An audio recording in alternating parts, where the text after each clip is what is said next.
So Alex McWhorter, creator of HEDRON, ICOSA, maybe the two best things that have been built on top of HEX, arguably anyway, and somebody who has been hard at work on some kind of a system, ironically enough, to combine ICOSA and HEDRON and do ICOSA HEDRON, where you'd essentially turn in, if you wish, all of your copies of both tokens on either chain, Ethereum and PulseChain, to whatever this new contract is that he's working on.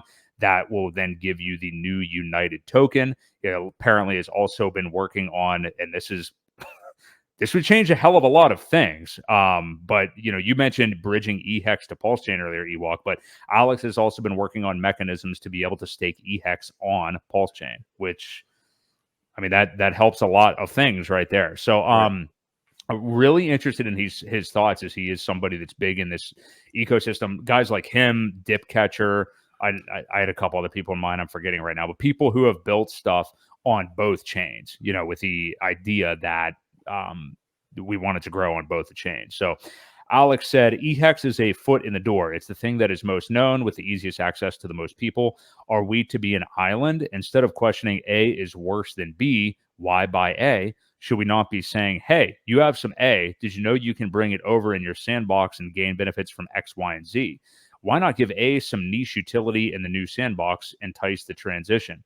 eHEX and HEX are not the same thing, never will be. It's okay for that to be the case. One may perform better than the other. I think we all know which one has the better properties. But to lose the former is to lose a foot in the door. It's the most PulseChain accessible thing, not on PulseChain. Perhaps if we saw major Pulse liquidity across the bridge, that would be different, but we don't. It doesn't make any sense to do that, and I don't think anyone will majorly support doing it. Regardless of price, eHEX is still that thing. It can suck comparatively in many ways, and that can create different use strategies for it. Again, it's not the same thing, but losing it creates a much more remote island than having it. So I continue to find its existence as a valid thing. It should be enticed by the majority, bridged away from its native chain. In that case, it's no different than an ink of sorts. Anyone can add utility to it if they wish. The only real argument for its demise is perhaps there are some people with large bags. We don't want having large bags, Bank X type people. So as devs, we simply must make whatever utility we form around it primarily benefit the superior blockchain. My 2 cents anyways. So, TLDR, eHEX should exist. eHEX mining should be replaced or superseded by better utility on PulseChain than Ethereum. So what do you think? I mean, like, this is a guy who's been building to try to combine these two things, or at least make it easier to access, like his tokens that he's built on top of HEX anyway. I like his sentiment here. I totally agree with him. It's a foot in the door. It's the closest thing to PulseChain on the other side of the island. I agree with him 100%. And again, I know he's not like arguing with Richard here, I don't think, obviously. No. But Richard didn't say kill eHEX. He said that HEX is better than eHEX. So sure. I think what Alex is doing is reacting to the people that heard something that wasn't said by anyone here. But yeah, what do you make of what Alex? Well, and that's what we're saying too, right? I mean, we're saying the same thing. We agree that it's better, but we don't want to kill it. I don't think Richard does either. I don't think he wants to kill it either. Obviously, we know it's better on PulseChain. Alex has something in the works where he's probably put a lot of time and energy into it. He doesn't want to see it go away. Kind of defeats the purpose of that too, because HEDRON and ICOSA all tie into the E side of things, where it's going to create this symbiotic type thing where one kind of equals the other. In Ethereum and PulseChain, which probably won't happen now with HEX. So I don't know if maybe that whole thing has kind of ruined it, because it's going to be hard to make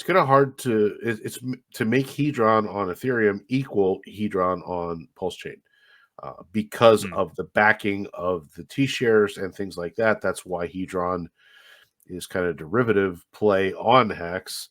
Will it throw that whole thing out of whack? And as a developer and somebody that's put a lot of time and effort into it, I could totally see why that tweet probably put him back, right? Probably was like, holy shit, now what, right? Because I want one of these, or thought maybe we could have something to make one side equal the other. this and that. So I can see why he's all out of sorts with this. And, you know, he brings up a lot of good points. A lot of the points that we brought up earlier. I don't, for some reason, I don't remember seeing that particular tweet.